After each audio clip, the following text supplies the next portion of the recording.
People around them. No. Okay. You should call it. Thank you. Erev Tov, everyone.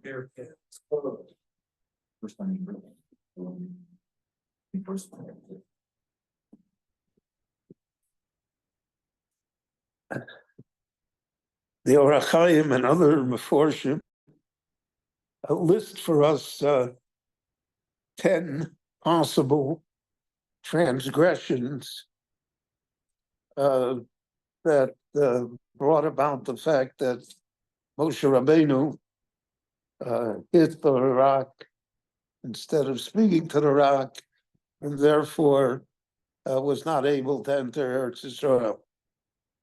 One of the explanations that he quotes, and he says that's the one that makes, so to speak, the most sense to him, is that of Rabbeinu Hananel. Rabbeinu Hananel is one of the Gaonim of Bavel, who in his later life lived in Morocco,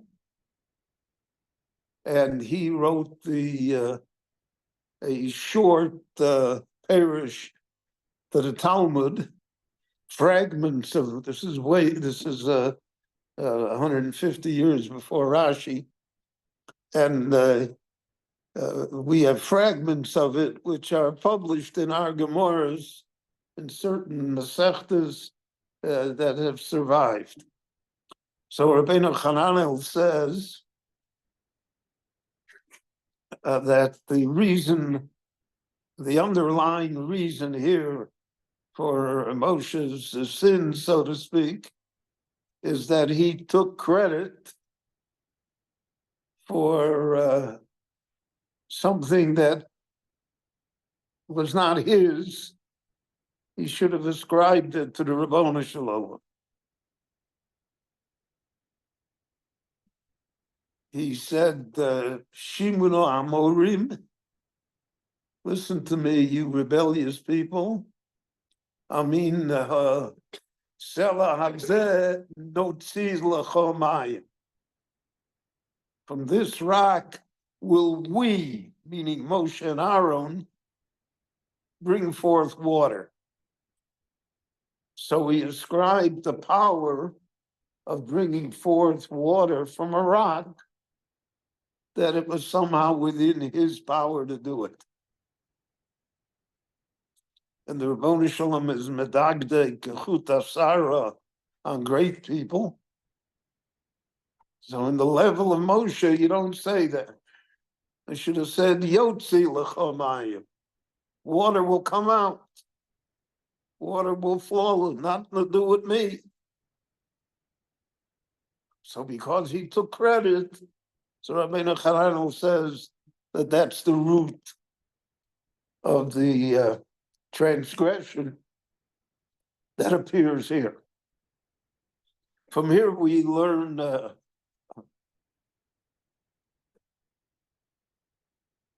there's a medrash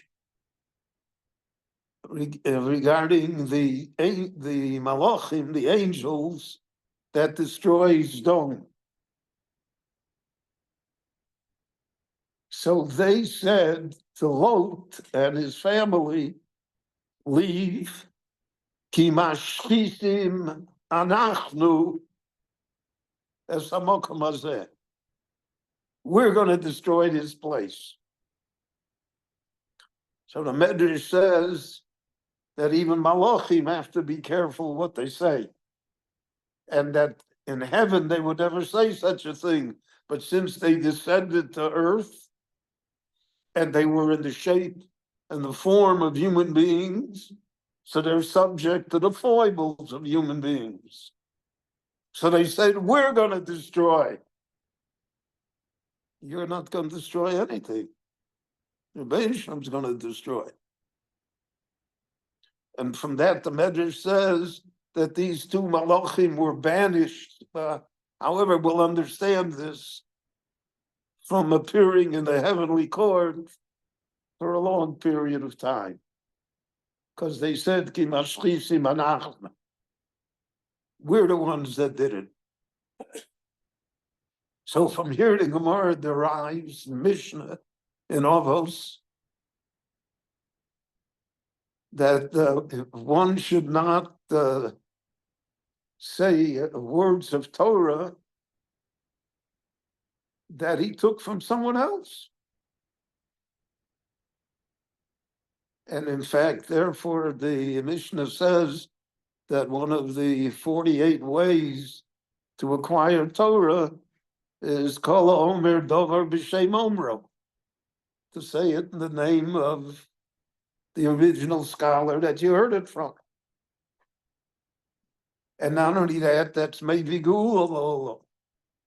That brings about a status that the Rabboni view, if such is the behavior of people, that they don't take credit for what is not theirs, which, if you'll think about it, is a form of larceny. So then the Rabboni Shalom can bring upon that generation redemption. And the Mishnah says the proof of that is, it's a brisa rather, the proof of that is from Mordechai and Esther.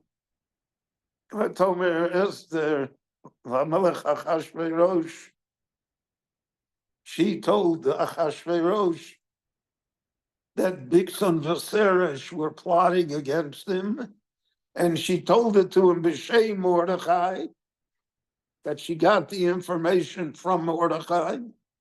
She could have told him without times where she gets the information from. But she said it b'shem Mordechai, and because of that, the whole thing evolves, and that's the Gula that came by Purim. So there's a famous moshel from the Dubner Maggid, which I am forced to use because I say everything like it's mine, right? Well, I mean, at my age, I can do that because I simply don't remember. If I saw it, where I saw it, who said it. But, so the Maggid of Dubner, Rabbi Yaakov Kranz, so he would speak publicly very, very often. He was a Maggid, so he had to speak. And when he spoke, he never quoted anybody. He said everything as though it were original with him. So after a period of time, someone asked him, Rebbe, how do you do such a thing? And he has to say, Dover b'shem Omro. You have to say where you get it from. So he answered as follows. He said, I'll tell you a moshel. I'll give you a parable. There's a poor man in a small village, and he receives a wedding invitation from his family, who are very wealthy, and they live in a big city, and they're having a very fancy wedding. And on the wedding invitation, it says formal dress only. So he's got to get formal dress in order to go to the wedding. Now, in the village, there's nobody who's got a full outfit. So he goes by one guy and borrows a hat. He goes by another guy and borrows shoes. He goes by a third man, he borrows pants. He goes by a fourth man and borrows a shirt, etc., etc. So he borrowed from 6, 7 people items of clothing, and he shows up at the wedding. The rich uncle looks at him and he knows that he's a pauper, but here he's dressed, regally in formal dress. So he said to him, my dear nephew, where did you get all of these clothes? So the poor man answered, I should go and enumerate it with you where I got it. You should know that from head to foot, none of it is mine. So he said, that's our case. He said there were times that there were great scholars and they were able to deliver a Torah message. So 90% of it was original and 10% they heard or they borrowed from someone. So they told you who they took it from. He said, but in our time where nothing is original, so from head to foot, it's not ours. So I don't have to tell you where I got it from. It's already self-understood that it's not mine. And that's the recognition of the idea that one is not allowed to take credit for what is not really something that one is entitled to. And in the level of Moshe, Rabbi Hananel says that brought about a problem. And at the level of the angels, that's what brings about a problem. So therefore, even in our level, we should try to be exact as to where we hear things, to give credit where it's due. And we give credit to the Rabbanu Shalom all the time. That's why Jews say, Im Yirtzeh Hashem, B'Ritzos Hashem. God all along is doing it.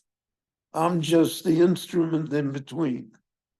That in a time of great egos, that's not easy to accomplish, but that is an important lesson that we learn from this week's parsha. Rabbi Chananya ben Akash Omer, Otza Kodesh Baruch Hu, Zatos Yisrael, Afichol Chirba Lahem Torah and Mitzvos,